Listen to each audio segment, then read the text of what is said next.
This is the time of the year when you probably have harvested most of your vegetables like we have in this bed here. Now back here there's still some potatoes to be harvested, so I won't touch that bed yet. But let's begin getting the soil ready for next year. And one of the best ways to do that is if you have any compost or any fallen leaves even, add them to the soil and till them in or spade them in. And any organic humus such as manure or processed manure, excellent additives to the vegetable garden area. But then there's another step that you can do, and that's to add a cover crop. Now what does a cover crop do? It's green manure, first of all, meaning that the leaves will turn to compost after you spade them in next spring. But the other thing is that they replenish the nutrients in the soil and in fact they form nitrogen nodules on the roots of the plants. So they're creating nitrogen too for you. And the organic matter, of course, that they add to the soil, plus during the winter they suppress weeds. And what is a mix of a cover crop?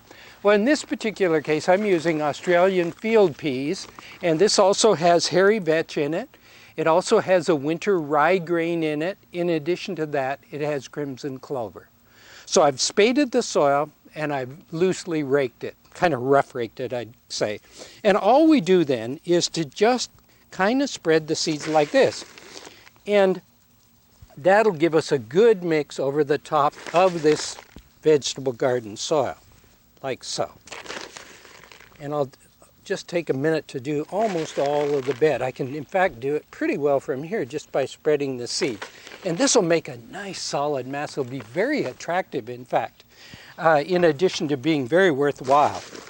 And after we have spread the seed throughout the entire bed like this, and this will cover, this package will cover up to about 600 square feet.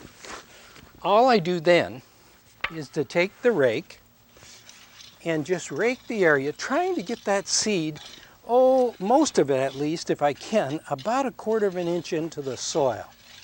If a little bit of it, shows above, that's all right, or you could take a little soil from another bed and cover over the top a little bit if you want.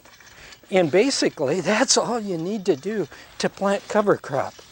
And boy, the value and the replacing of the nutrients in the soil is so worthwhile for you. The other thing I would do, and I'm not going to take a minute to do it, but I would also water this in, particularly on a day like today when it's nice and bright and sunny.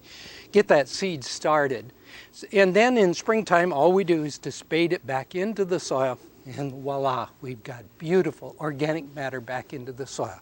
But right now is the time to do it. After you've harvested those vegetables, use a cover crop. Replenish those nutrients and add that organic matter to your soil.